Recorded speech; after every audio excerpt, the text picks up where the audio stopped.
In 2019, the most connected man in America died alone in a federal prison cell. Alone. The security cameras in his unit malfunctioned simultaneously.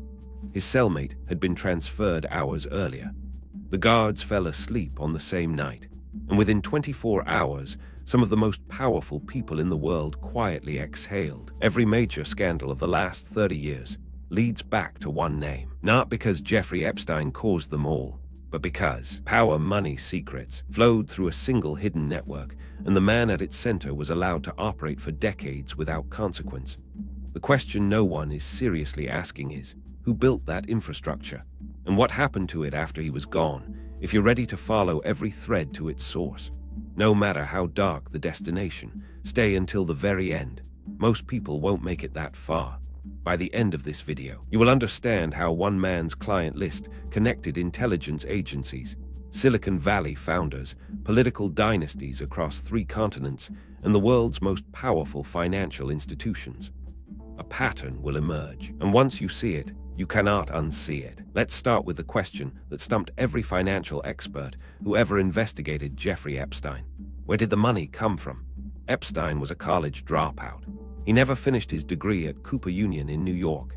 He taught mathematics at the elite Dalton School through a personal connection, then leveraged that relationship into a position at Bear Stearns, one of Wall Street's most prestigious firms, before leaving under unclear circumstances within 2 years. And yet within a decade, he was managing money for the ultra-wealthy.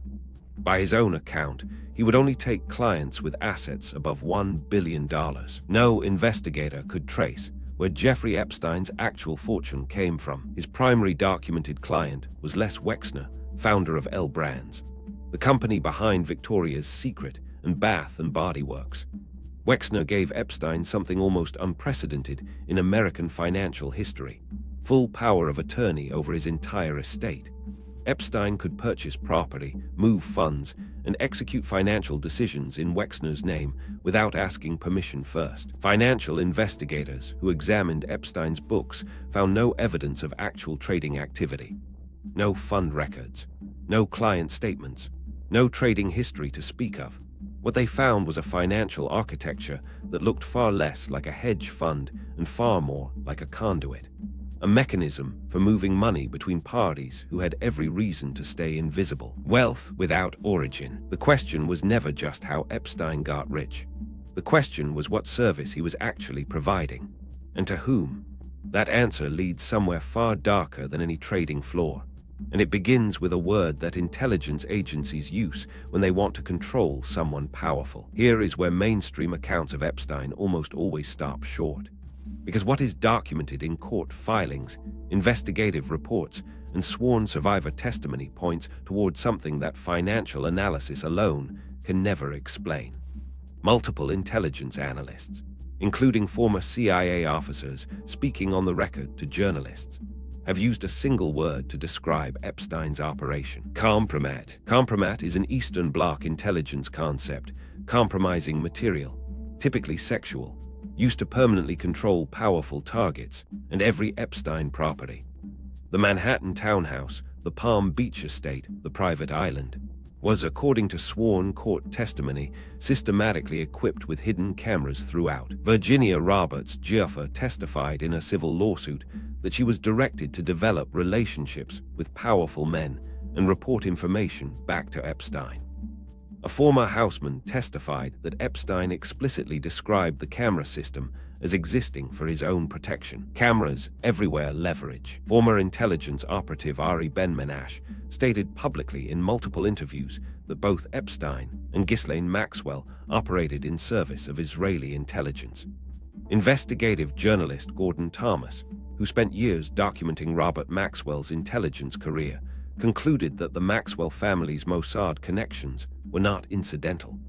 They were the operational core. If this is landing the way it landed on me, hit like and subscribe, because we are just getting started and it gets far deeper. Because the next layer of this story is where a private social club stops looking like one man's operation and starts looking like something that was deliberately designed and professionally maintained. The intelligence architecture was never a side story. It was the entire foundation on which everything else was built. To understand Ghislaine Maxwell's role in this network, you have to understand her father. Robert Maxwell was one of the most powerful media moguls of the 20th century. He owned newspapers across Europe and America. He served as a member of British Parliament, and he was, according to extensive reporting by Pulitzer Prize-winning journalist Seymour Hersh and investigative author Gordon Thomas, one of the most operationally significant foreign assets ever cultivated by a major intelligence service. Hersh documented this at length in his 1991 book, The Samson Option. Thomas corroborated it through years of independent investigation. The history of Robert Maxwell cannot be disentangled from the history of intelligence operations. In 1991, Robert Maxwell fell from his yacht near the Canary Islands. The official verdict: accidental drowning.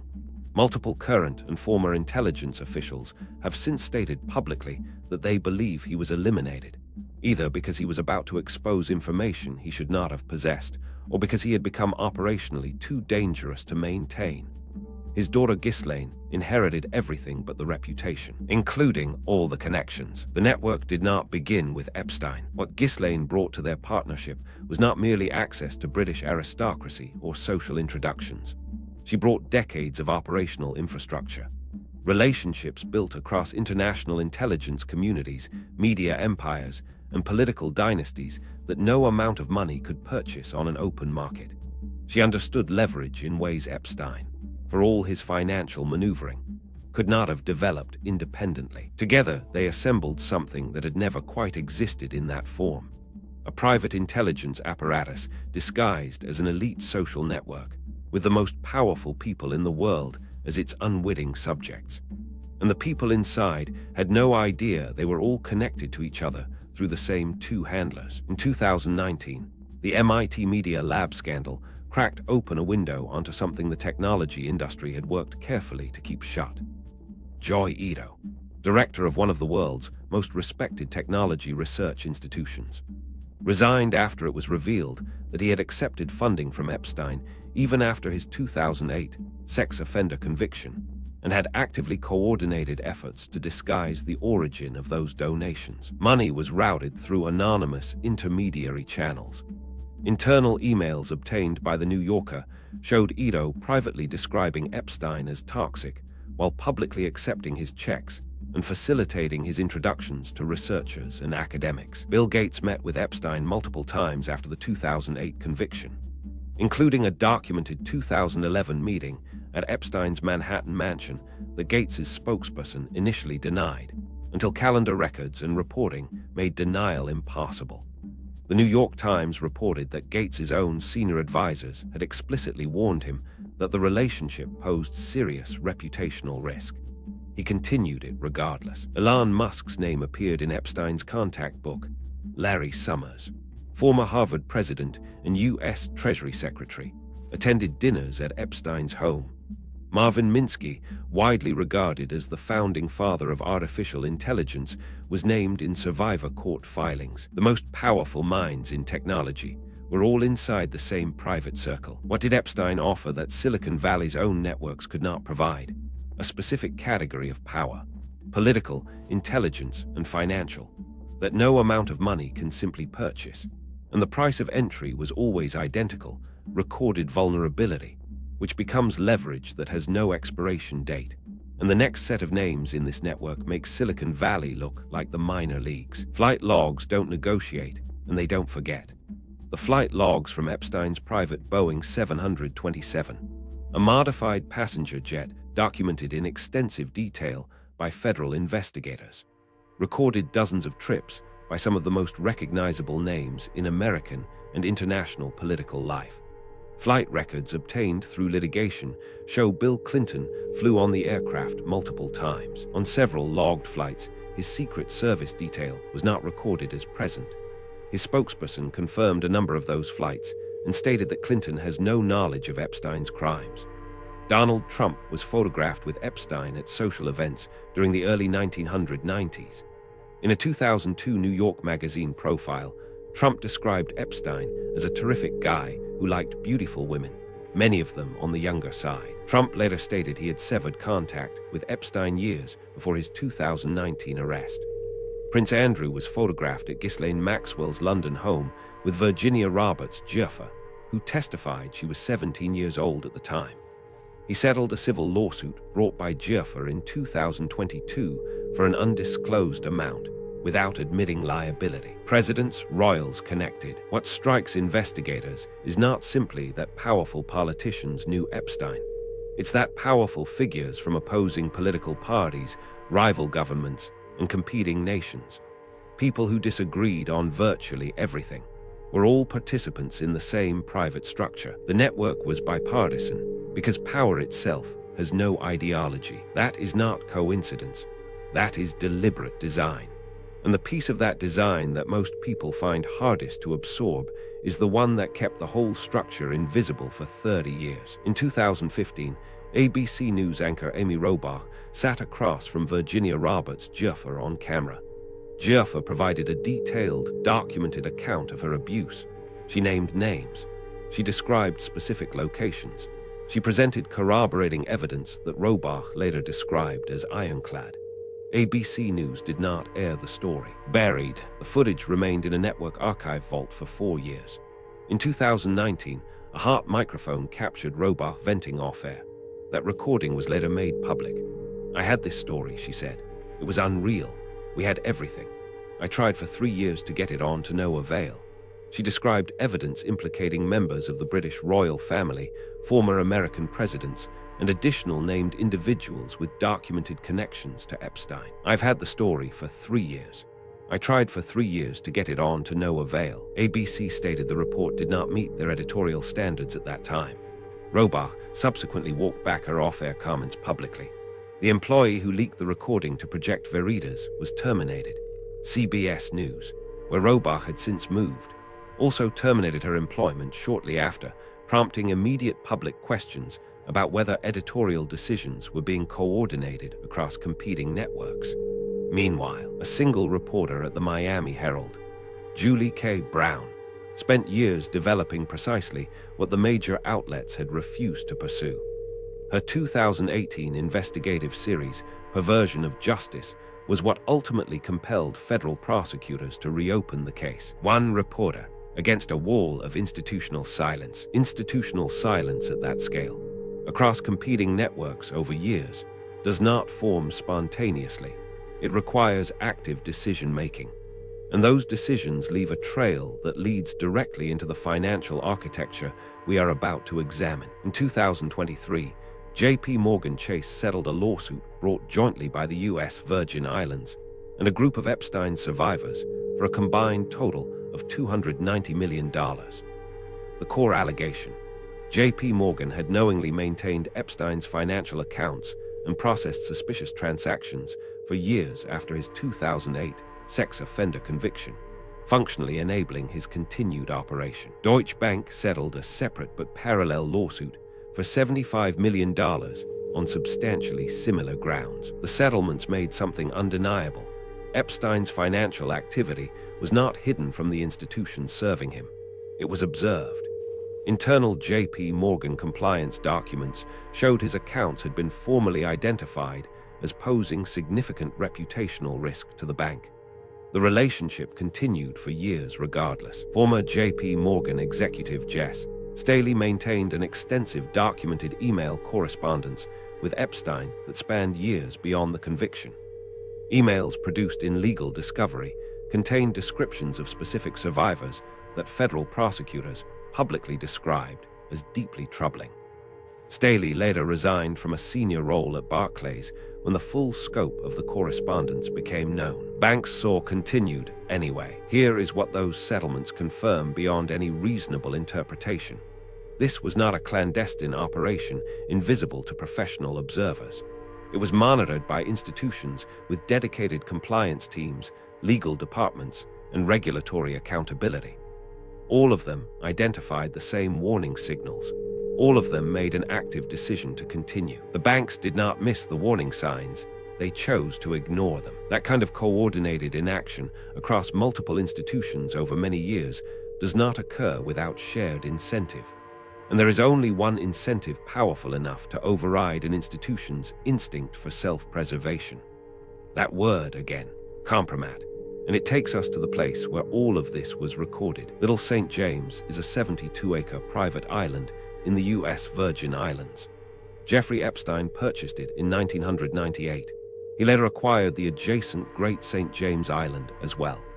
Together, they gave him private territory that was technically under U.S. jurisdiction, but effectively beyond casual observation, where he could operate with a degree of privacy that no mainland property could replicate. The island included guest accommodations, a medical facility, a main residence, and, visible clearly in years of satellite imagery, a distinctive blue and white striped structure that journalists, legal documents, and aerial analysts variously described as a temple or ceremonial building. That structure was demolished in the weeks immediately following Epstein's 2019 arrest. Evidence was removed before investigators could reach it. When federal agents finally gained access, they found the island had been systematically cleared, servers removed, documents destroyed. The underground facilities, which appeared extensive in architectural drawings subsequently obtained by journalists, were never fully described in any public legal proceeding or federal disclosure. Ghislaine Maxwell, when deposed under oath and asked specifically about the island's underground structures, invoked her Fifth Amendment right against self-incrimination. She refused to answer 450 separate questions under oath. 450. For context, that number exceeds the total Fifth Amendment invocations in most complete federal criminal trials. What was on that island? That is not a rhetorical question. It is the thread that connects everything that came before it. And the answer, even the partial answer visible in sealed documents, makes everything we have covered so far look like the outermost layer of something far larger and far older than one man's operation. And what that thread connects to is the pattern that changes everything. Here is the pattern that every serious investigator who has spent years on this case eventually arrives at. And it is the pattern that the conventional narrative of one bad man acting alone is specifically constructed to prevent you from seeing. The pattern, financial crisis of 2008, the one that eliminated the savings and homes of tens of millions of ordinary families, was enabled by banks that were simultaneously, knowingly, maintaining Epstein's accounts after his conviction.